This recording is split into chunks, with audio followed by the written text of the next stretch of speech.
मैं आसाम घूमा सर, कई दिन घूमा, 4-5 दिन घूमा मैं आसाम में। वहां पे आपको मैं रियली बताऊं, मैं कामरूप और ये जो आसपास के डिस्ट्रिक्ट हैं गुवाहाटी के, मैं सारे में घूमा हूँ। हालांकि तो गुवाहाटी भी कामरूप डिस्ट्रिक्ट में ही आता है। सर कांग्रेस का एक झंडा बिल्ला, कोई पोस्टर होर्डिंग कहीं था नहीं सर, पूरे इलाके में कहीं भी, साफ बिल्कुल। मैं आप गांव में जलुकवाड़ी गया, में तो नहीं गए थे? मैं नहीं, मैं गांव में भी गया था ना। खैर वो तो उधर मुस्लिम इलाकों में, वहां पे मिल जाता, डुबरी उबरी साइड में कहीं। लेकिन सर नहीं तो जहां मैं गया, आप कहाँ कहाँ गए, गुवाहाटी खाली? नहीं गुवाहाटी और उधर ये कामरूप में जो शिलोंग की तरफ जाते हैं, शिलोंग रोड की तरफ, इस इलाके में गया।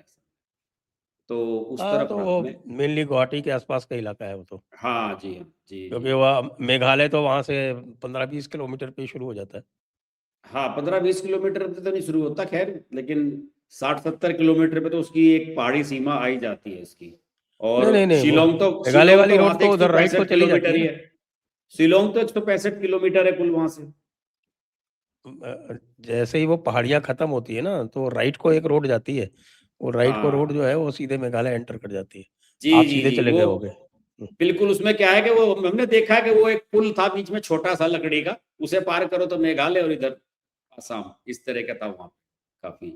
तो मेरा कहने का मतलब यही था कि कांग्रेस का मतलब ना कोई कैडर नजर आया। हेमंत बिस्वा शर्मा का तो रोड शो भी निकल रहा था वहां से, और मतलब कोई नाम लेवा था नहीं वहां पे। इनका स्थिति ये थी, इसने इवन पत्रकार लोग वहां के बता रहे थे कि हम्म। होर्डिंग होर्डिंग की भी जगह जो है हेमंत बिस्वा शर्मा ने कहीं दी नहीं है, सब बुक करा रखा था पहले से ही, सारा स्पेस जो भाई, भी था। इनको आंदोलन करना चाहिए, जैसे बीजेपी ने हालत खराब कर रखी है टीएमसी की। जी और इलेक्शन कमीशन के पास जो है वो जाके हर चीज़ की शिकायत उन्होंने लगातार, आज से नहीं, लगभग 6 महीने पहले से कार्यक्रम चालू कर रखा है। और उसको ले लेके जो भी, ये टीएमसी भी कहाँ लगने देती थी। आज की डेट हाँ में टीएमसी से ज़्यादा लगी हुई है वहाँ पे होर्डिंग्स और हाँ। बैनर्स और और इस झंडे। बार बताते हैं कि बांग्ला भाषा में ज्यादातर लगवाया इन्होंने। पिछली बार बताते हैं कि कुछ हिंदी भाषा का ज्यादा इस्तेमाल हो गया था।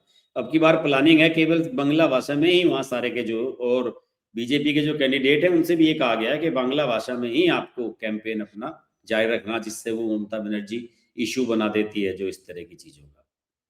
ये चल रहा है। तो साहब, तो ये तो बड़ा गलत है। असम में आपने एक तरफा करा दिया मामला, ये तो किसी भी तरह से उचित नहीं है। लग तो मुझे तो ऐसा ही लगा सर। क्योंकि क्या होता है कि आप पब्लिक ओपिनियन से ओपिनियन लेते हैं। हमने वहाँ पे एक बड़ा फेमस मार्केट है वहाँ का, फैंसी बाजार, वहाँ पे हम घूमे।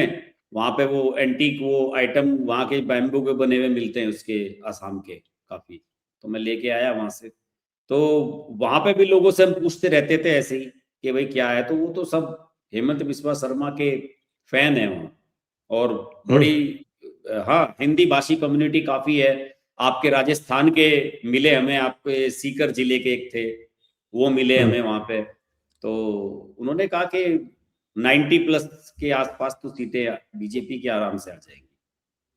हालांकि ये जो इन्होंने स्कैंडल किया ना बाद में, ये इनकी जो पत्नी वाला, हेमंत बिस्वा शर्मा की पत्नी का वाला, ये हाँ। इसका निगेटिव ही कांग्रेस को नुकसान ही हो गया। इसका कोई फायदा नहीं होगा। लोग इस तरह की राजनीति को पसंद नहीं करते। आप इस तरह की बातें करो जो फर्जी क्यों नहीं होगी पसंद करते? हमारे बिल्कुल लेवल पे। हेमंत बिस्व शर्मा ने गौरव गोगोई के खिलाफ कब से तो चला सर रखा है उसकी नहीं, तो सर पत्नी के उसके खिलाफ, पाकिस्तानी होने का। तो सर वो तो बात सही है, वो तो सब जानते हैं, ये बात तो सही नहीं है ना। और मैं आपको बता दूं, हेमंत बिस्वा शर्मा की जो वाइफ हैं सर, कम से कम 4 बड़े मीडिया हाउस हैं उनके वहां पे। अखबार भी है इनका, 2-3 चैनल है। एक रंग करके है इनका चैनल अपना वहां पे, नॉर्थ ईस्ट में इनका बड़ा अच्छा खासा मीडिया नेटवर्क है वहां पे, बहुत बढ़िया। मैं चैनलों के नाम बोल रहा हूँ, 3-4 चैनल है इनके। न्यूज 8 करके कोई एक चैनल है, उसे इन्होंने एक्वायर किया है। एक मीडिया कंपनी बना रखी है बहुत इनकी वाइफ ने, बड़ी। तो और गौरव गोगोई वाली बात में तो सब लोग, गौरव गोगोई ने आज तक इस बात का तो जवाब दिया ही नहीं है। प्रेस कॉन्फ्रेंस तो करता रहा, लेकिन जो हेमंत बिस्वा शर्मा ने अभी जो अपनी जांच करवाई अपनी इंटेलिजेंस से, और वो रिपोर्ट अभी जो पेश करी थी उसकी वाइफ की, और जो इवन उनके पासपोर्ट हैं बच्चों के, कि आपने इंडियन से इंग्लैंड के बनवा लिए बच्चों के, उसका तो आज तक जवाब नहीं दिया गौरव गोगोई ने, ना उनका कोई खंडन करा।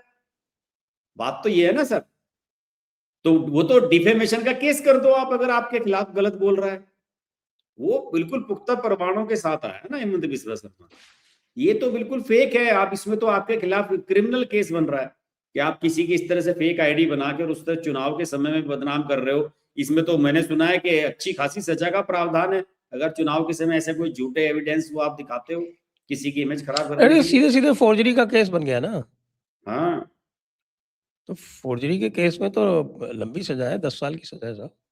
हाँ, पवन खेड़ा को आप 10 साल की सजा करवाओगे सर। गौरव गोगोई मुझे लग रहा है इसीलिए जो है पवन खेड़ा को आगे किया उसने कि भाई मुझे ना 10 साल कहीं अंदर जाना पड़ जाए, ये गरीब मरवा दिया। तो असम के पत्रकार बंधु कह रहे हैं कि एक तरफा मामला है। जी जी, वो कह रहे कि कोई प्रॉब्लम है नहीं बिल्कुल भी। हालांकि ये घटनाक्रम मेरे आने के बाद हुआ, जो पवन खेड़ा वाला हुआ। मैं जिस दिन वहां से चला उसी दिन पवन खेड़ा वहां पहुंचा। पवन खेड़ा दोबारा गया, जब मैं गया था तो पवन खेड़ा वहां पे 1-2 दिन घूम के प्रेस कॉन्फ्रेंस वगैरह करके आ चुका था। फिर ये दोबारा गए, लास्ट दिन इन्होंने प्लान किया कि प्रचार खत्म होना था ना 7 तारीख को, तो उन्होंने प्लान किया कि हम 5 को करते हैं जाके, जिससे कि प्रचार खत्म होने से ठीक 2 दिन पहले इसे लेके कुछ माहौल बनाया जा सके। लेकिन मुझे ये समझ में नहीं आया कि ऐसा करके इन्हें लाभ क्या मिल रहा। अगर हेमंत बिस्वा शर्मा ने गौरव गोगोई की वाइफ के बारे में या उसकी फैमिली के बारे में कोई डॉक्यूमेंट पेश किए हैं, इसका भी मुझे नहीं लगता कि कोई लाभ है। असली में जो ग्राउंड लेवल पे जो चीजें हैं, ग्राउंड लेवल पे चीजें बड़ी सॉर्टेड हैं और लोग समझ रहे हैं कि बीजेपी की सरकार ने पिछले 10 सालों में चीजों को वहां चेंज किया है सर। एयरपोर्ट ऐसा तो मैंने अभी इंडिया में एयरपोर्ट को ऐसा देखा नहीं जैसा वहां का है जो बना है अभी नया। वहां पर टर्मिनल 2 जो बना अभी है, नया बना है, मैं तो पुराना एयरपोर्ट देखा हुआ हूँ, वो तो बड़ा ही कंजेस्टेड सा वो तो था। खैर है सर, लेकिन जो टर्मिनल 2 बनाया है सर उन्होंने, रनवे तो दोनों का लगभग एक ही है, लेकिन जो टर्मिनल 2 बनाया सर पूरा बैम्बू से बनाया है। और उसका क्या मतलब, लोग जब उतरते हैं फ्लाइट से देखते उसे अचंभित हो जाते हैं कि इतना शानदार एयरपोर्ट है। इंडिया में इससे खूबसूरत और नेचुरल उस चीजों से बना एयरपोर्ट मैंने नहीं देखा। बिल्कुल टोटल बैम्बू से उसको डिजाइन किया गया, A to Z चीजें सारी, लोहे का फ्रेम और उसके ऊपर तरह तरह के बैम्बू और कलर लगा के उनके ऊपर बहुत बढ़िया बनाया। तो चीजें दिख रही है सर होती हुई वहां पे। अतिक्रमण हटाया गया, सड़कें चौड़ी हो रखी हैं, वरना गुवाहाटी तो बड़ा कंजस्टेड शहर है पुराने वाला। ड्राइवर मना कर देता टैक्सी वाला, उसे कहते थे भाई उधर से चलेंगे उधर से निकलेंगे, कि साहब वहां तो जाम में फंस जाएंगे, 2 घंटे जाम में फंस जाएंगे, सिटी में जाने से मना करता था ड्राइवर। इतना कंजस्टेड है गुवाहाटी पुराना। लेकिन डेवलपमेंट वहाँ ग्रामीण इलाकों में बहुत बढ़िया हो रखा है। कोई गांव ऐसा नहीं जहाँ पे पक्की सड़कें नहीं है, खड़ंजे लगे हुए। हम गांव, मैं तो अक्सर गांव के इलाकों में ज्यादा घूमता हूँ। वहां पे वो सबसे बड़ा वो देखा मैंने, वो जो सुअर पे जो रिसर्च होती है, वो बड़ा वर्ल्ड लेवल का सबसे बड़ा अनुसंधान केंद्र वहां पे गुवाहाटी से 20 किलोमीटर बाहर ही है वो। और बड़े हाई लेवल पे काम हो रखा है सर सब जगह, बढ़िया पॉजिटिव रिस्पॉन्स था वहां के लोगों का, बढ़िया। और वहां का मीडिया भी मैंने देखा, 2-3 अखबार वहां पे आते थे। एक तो वो आता है आसाम ट्रिब्यून करके एक अखबार आता है, जो मैंने सिर्फ वहीं सुना जाके। और इसके अलावा द सेंटिनल एक अखबार आता है वहां पे, वो हिंदी इंग्लिश दोनों में आता है, हिंदी में भी आता है वो, इंग्लिश में भी आता है। बढ़िया रिपोर्टिंग, चुनाव की कवरेज उसमें बड़ी अच्छी आ रही थी। और ऐसा नहीं था कि जैसे कहते हैं लोग के साथ सारा मीडिया खरीद लिया, वो बहुत अच्छी कवरेज, दोनों की बैलेंस कवरेज वो सब अखबार वाले दे रहे थे। लेकिन चीजें पक्ष में नजर आ रही थी हेमंत बिस्वा शर्मा के, और लोकप्रियता बहुत लोगों में। लेकिन वहां जुबिन गर्ग का मुद्दा साफ बड़ा था। वहां तो हर बस पे जुबिन गर्ग का पोस्टर लगा हुआ है, हर टैक्सी वाले की टैक्सी में जुबिन गर्ग का पोस्टर मिलेगा, सड़कों के किनारे पोस्टर बिक रहे हैं। मतलब जुबिन गर्ग का इशू इतना बड़ा हो गया कि बस पूछिए मत। अभी जैसे कांग्रेस वालों ने अपने घोषणा पत्र में कहा कि हम 100 दिन के अंदर न्याय दिलवा देंगे, उन्हें सजा करवा देंगे, तो सर बकवास चीजें हैं, क्योंकि मामला अंडर कोर्ट है, ट्रायल उसमें चल रहा है, तो वो संभव भी नहीं है। लेकिन बहुत बड़ा इशू है ये।